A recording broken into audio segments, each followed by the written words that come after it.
Hello, everyone, and welcome again to another Teacher Joseph podcast. Today, I'd like to spend some time talking about the importance of shadowing. Now, those of you who listen to this podcast regularly will know that shadowing, at least in my opinion, is one of the quickest, easiest, and most productive ways of learning a second language. If we think of children, they simply hear and they say. They don't stop to analyze, they don't stop to think, they don't say, oh, I wonder what that word means.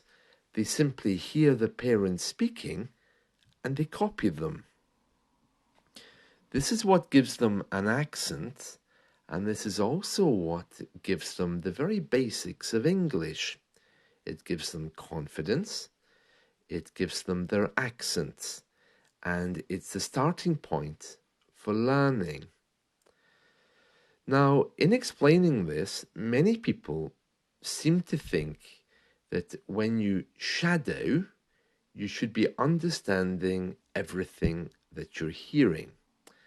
And that's not the case. Let me begin first of all by explaining exactly how we do shadowing. Shadowing is when we hear a text without a script and we repeat exactly what we've heard. Before we start doing that, it's a good idea to shut down our thinker, that part of our mind which is again and again trying to translate words. There's only 50 sounds in English, and in shadowing, even if you understand nothing, you should repeat the sounds that you hear. If you find that you're distracted by hearing something that you understand, and you understand all of the words, be careful that you're not just repeating what you're hearing, because the idea is to imitate exactly what you hear. So whether you hear what sounds like a bunch of words which aren't connected, or whether it's something that makes much more sense, then you really need to be ensuring that you imitate whatever you hear exactly. Listening to someone speaking and repeating it in your own accent is not shadowing. That's just some kind of affirmation of what's been said already. So, let's look at exactly how shadowing is going to work in your daily routine. Well, first of all, you need to be listening to live radio. Let's say BBC Radio 4. If you like documentaries and news, BBC Radio 5 if you like news and sport, or the BBC World Service if you're looking for something a little bit slower and well presented.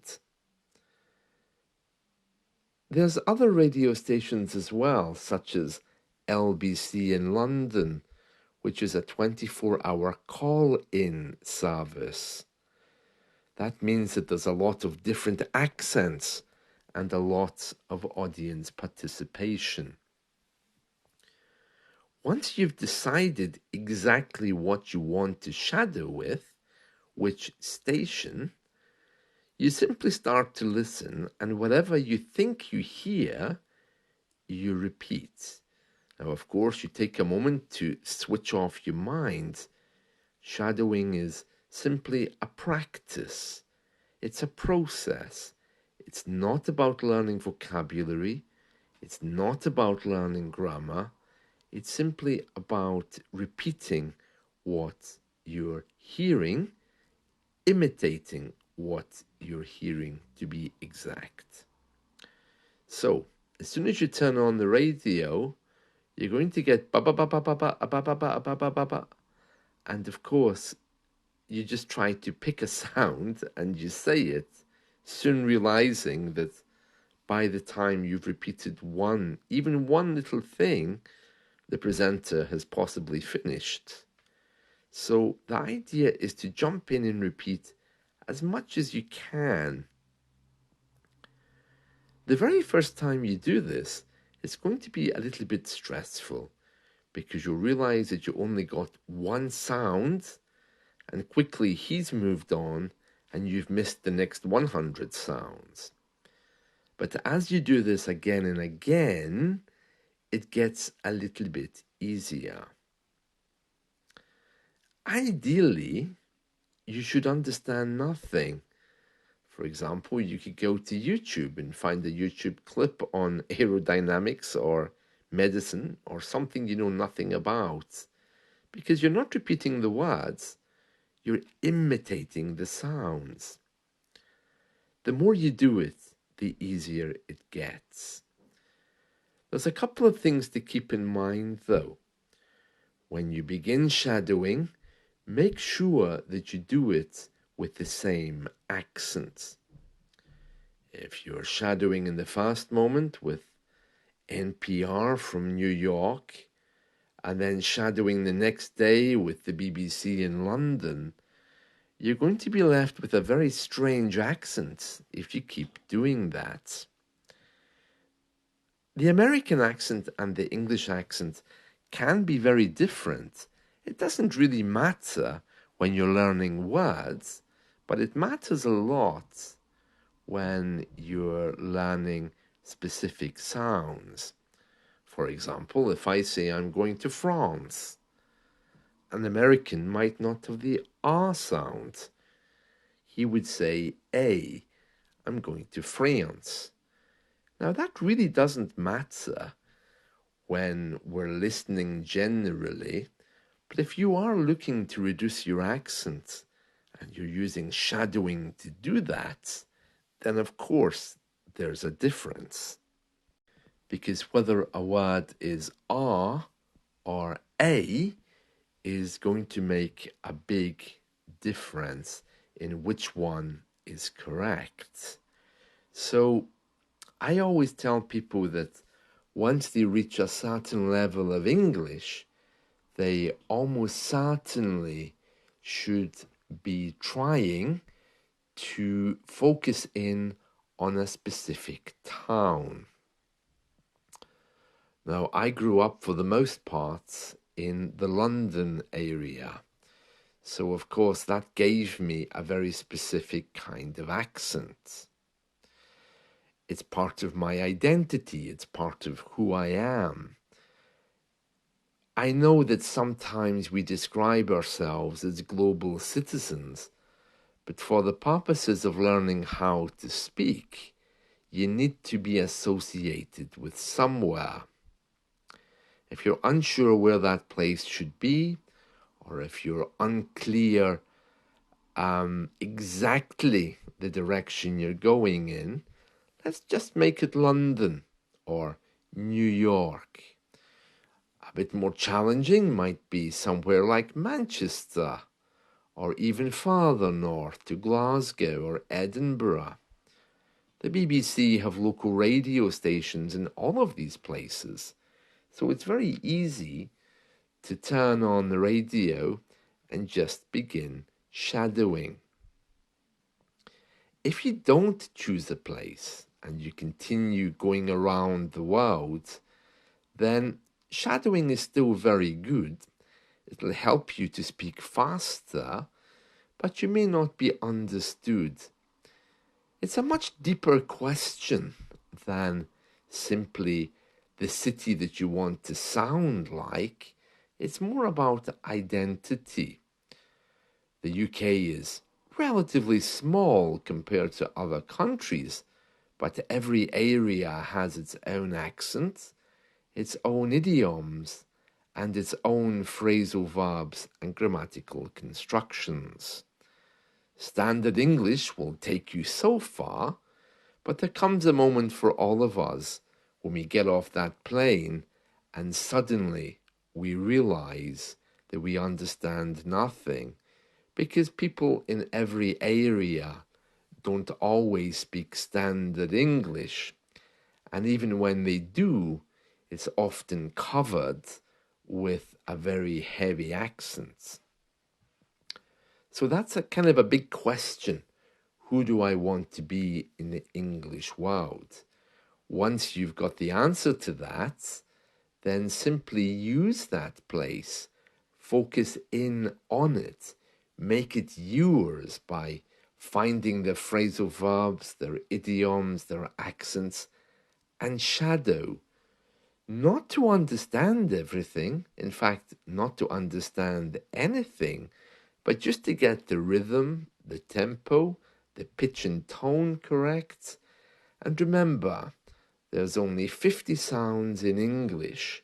So if you shadow for 20 minutes, you'll be repeating the sounds hundreds of times, if not more.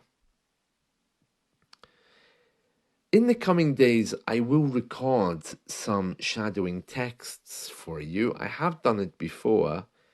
The reason why I'm kind of reluctant to do that is because you shouldn't be looking for a specific text that's easier to shadow with. And you certainly shouldn't be using a script for shadowing. You should simply be hearing and repeating, imitating.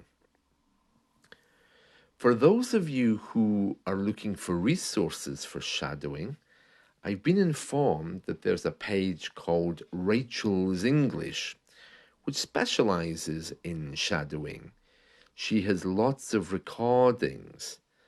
But again, I would encourage you to use live material, which you can imitate. To keep going over greetings like how are you and hearing it said a lot of times is good, but it's not going to help change your accent for the rest of the things that you want to say. So these are just a few things for you to think about regarding shadowing. And as we say in the UK, just do it. Many of you I know are stopping to analyze how much you understand. You're stopping to think about the meanings of the words. You're stopping and rewinding to try it again. That's all very good maybe in the first few moments. But ideally, you shouldn't be trying to translate. You should just be copying and imitating. Keep it simple, just like a child. The more complex you make it, the more difficult it becomes. If you want to use the same text to learn words, you can, but that's not shadowing, that's studying. So you could do both. You could listen to something, shadow with it, and then if it has a text, go back and study it. You could do it that way, but your initial hearing and saying is based around improving your listening, improving your speaking, improving your mouth movements, and how fast you're speaking. So those are your priorities. It's very simple. I mean, the process of shadowing is so simple that many people just don't get it because they're waiting for something to learn. They're waiting for new words or new grammar. And when I explain, no, it's what children do. Children can't read or write, they just hear and say. People are often quite shocked and they think, well, how do I learn from this? Well, the answer is you don't. It's not designed to teach you something. It's a process which you say again and again to perfect the way you speak. And then after that, you can study it for grammar and other things. Well, I hope you found this helpful. Shadowing really isn't difficult, but if you are struggling with it, maybe it would be better just to leave it to one side for the moment. It's just a practice of speaking. That's it.